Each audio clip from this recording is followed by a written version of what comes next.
Ya ndị be anyị ndewo nu ekene m unu. Nke a bụ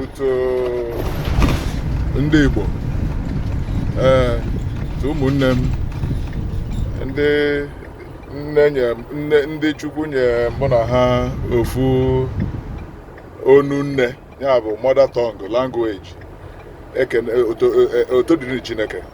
Anyway, ihe mere bụ na achọghị m igbu oge ihe nsị ka m kwuo n'ọnụ Igbo wee zipụrụ ya mụ na na-abụ bụ ihe banyere ọnọdụ anyị na Naịjirịa, nke lu na Buhari na ụmụnne ya bịa nakpuo ya n'onu Buhari fọ ofu ọnwa na abụ ọnwa ịtọ ọnwa ise ọnwa isii fọ ova ihe niile na-emene banyere ụmụnne ya na ịzụ anị na iteki ova iwere ihe iji anya ọkụ nara jigide onye ọbụla na anị zọrọ ihe abụghị nke ha. Buhari anyị ekwu okwu ha ma nkwu okwu ewelu ndị militantị ha na-ekwu okwu welu ọnọdụ ọkwa ha nọ na ya, maka ha nọ n'ọkwa niile were ya na-alụ ọrụ na advansị nwee special forces ịma ha nọ ndị Islamic militant ịma ha ndị ha bụ mana ha ya eyi efe ndị uwe ojii yiri efe ndị amị eche nọ ndị Naijiria na-amị and ha dịrị dị itinye ha n'ọnọdụ nọ ndị Naijiria na-amị rekrutuo ha ihe ama na Boko Haram were ha na-alụ ọrụ na ebe ndị ilo ha nọ okere ndị bụ ndị ilo ha the infidels mụ na gị na-abụ ndị Igbo ndị South. Now ọtụtụ ihe na-eme mana ya mara ihe na-emenụ, mana Buhari ama nkwu okwu. O nwere ihe nchọ ka anyị mụta n'ime nwoke ama nkwu okwu. Mgbe ndị Pandef na ndị Yoruba group na ndị Lower Niger Congress na ndị Middle Belt na-ekwu okwu coalition restructuring this that and this, nye ha 90 days ọzọzi 1 month 30 days, gịnị amamihe mezie na after that. Buhari ekwu okwu n'ihe niile a mbọsọ ọ chọziri ikwu okwu o wenite okwu wọ una na-anụ ihe na-ekwu ihe izi Buhari wetara bụ okwu ọgụ wee threaten ya ndị Igbo niile ase ho ndị na-eche na IPOB obodo na IPOB chọrọ ị na-eme as if to say nọọsụ ha ya anụ ọgụ because mgbe ị na-akparị ma ụmụnne maka na ha join Nnamdi Kanu leadership amamụdị amamihe dị nka isi ọzọ ka ịkwagide ụmụnne na grupu nke ha dị iche iche ka anyị wee bụrụ ofu ị chọọ ịbụ IPOB ịchịwago ndị Igbo redi na-enweta Biafra. So ọ bụghị ya IPOB sọsọ ngwanezie n'anya ife na-emenụ nye ka o ji ede mkpa ka anyị bidogoro n'ụlọ wee dịrị mma unite godo onwe anyị bụ ndị Igbo wee bizagoro ofu afa na ofu asụsụ ife ekwu okwu ndị ụmụnne anyị n'akụkụ be anyị dị iche iche na South ahụ mana ihe niile bụ ihe kwesịrị ka mmadụ na-akpụ ka ị ghara ikwu okwu ofu ọnwa na agba ọnwa ịtọ dịgodo Buhari ọkwa mụ na asị na ndị Fulani amaghị ihe na ụdị ọganaizi ndị a dị na ụdị amamihe ha nwere.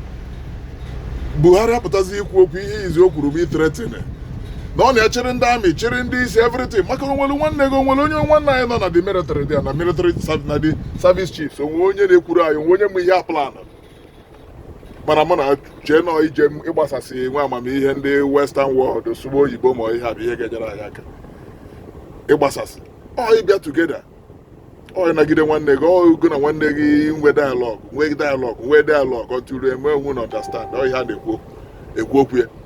So now Buhari lepụta ikwusie nke a wee kwuo no restructuring welu war wee threaten na imagine evidently everybody mana nka na eziokwu bụ na people na ndị mmadụ nwere rights to their own self-determination and the restructuring n'ọnya bụ ihe 70% chọrọ o wee bụ sọsọ Fulani mụ na na-abụ ụjọ ọnwụ na-atụ anyị ebe ha nwa bụ ndị ji sọdụ ji kwuru na mba na anyị dị tugeda na anyị anụzi anyị ma na anyị ga-anụ kpara ihe anyị chọọ ma na ọ bụrụ ọgụ anyị anụwa na anyị ga-adị nkwadebe na-ekwu okwu anyị nwere ike ibido kịta ghara ikwuzi okwu fọ ọnwa ịtọ ka ha na-ajụzi ọgịnị anyị na-ekwu omume anyị omume ka anyị ga-eji na-emepụtazi ihe nke ụmụazị si na ọnụ gọọmenti Nnamdi nọ na ikuku declare esigbuo ndị polisi na ebe ha bido egbu esigbuo ebe ọ bụla efuwasị mee ụdị okwu o kwesịrị ka ikwuo ya ngwana ọnya bụ the problem o so na the problem a ịmazị na ha ya esotesi ụmụnne gị innocent ones unprepared, and then subdue unu more and more. So ihe anyị na-ekwu okwu ya bụ kedu ka anyị ga-esi wee mechike n'ọnụ for ọnwa na abụọ, ọnwa ịtọ, ọnwa ise, wee bịa together wee kwurịkọta okwu na among ourselves.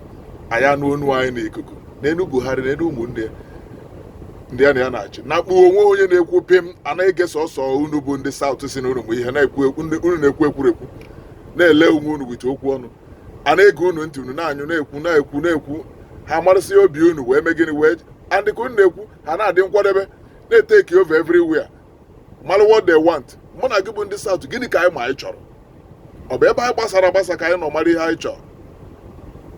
Gịnị ka anyị ma anyị chọrọ? Ha nwa ihe ha chọrọ. Fenid ha ikwu okwu, fada ekwu okwu, unu na-ekwuzi ha dị nkwadebe na-akwadebe mara ebe unu na-eje na-akpachisi ụzọ na-agbachisi ụzọ wee na-eso unu na-esosi unu ike. Kịta esogo mụ na si n'ọgụ ndị na-ekwu okwu restructuring na ha amaghị ihe bụ ọgụ. Kedu etu restructuring si nwee anything to do with ọgụ or threatening, intimidation? Ịfụrụ ya? So ọkamma olu enu mgbe unu si na Akwatoni Nnadị unu agbanigonu Lower Niger Congress, all this coalition, ndị Yoruba na ndị Pande, unu agbanigonu na restructuring, ọkụ ya? Kịta unu ga-anakpụzi ekwu okwu mara unu no disintegration. O mere na mgbe ịgụa Bible efu na o mere mgbe Abraham mụtalụ nwa ọbala Ishmael, Haga, the promised child bụ Isaac. Ọ gịnị mere? Ọkwa nsogbu dị, enwee separation. The only solution bụ separation. Amara m ụdị amamihe na akwụkwọ mụ na anyị gụrụ si na anyị gụrụ akwụkwọ prọfesọ ndị South na anyị mụ ihe, o nwekwa ihe anyị ma. Mmalite okorobịa na amamihe, beginning of wisdom bụ ịtụ egwu Chukwu, ịma inwegoro amamihe nke Chineke. Anyị enwe separation, ọ separation a ka unu na-egbu oge ehi oge na-achọ restructuring. Anyway, ka ụwa nugo n'unu ka ezi ka ha esi support unu. Ngwara ga nkekọzi ya nọ ha ka support unu, mana ma a na-amalụ nọ independent nations bụ ihe Nigeria need. 3 or 4 more countries coming out. Ndi Igbo nation, Ijaw nation, and then Ibom nation, Yoruba nation, Middle Belt nation. Etu a ka o kwesịrị ka esi wee bịa together ma nọ ihe a ka anyị chọọ wee ghara ikwu okwu na gbuo kwado maka ya sobie na n'azụ. Ọ bụrụ ọnwụ anwụwa n'ime ndị fọ ọnụ ama nwetie, ọ bụrụ ndụ adị n'ime ma nwetie. Etu nwoke ndị mmadụ si kwesị ka o si wee mee ihe wee bụrụ nke o ji bụrụ mmadụ. Mana mụ na ya mama ihe na-eme anyị akwụna ka anyị mma. Ndị South akwụna ka anyị mma. So look at it now. Anyway, ka nrapụgodo mụ na ya.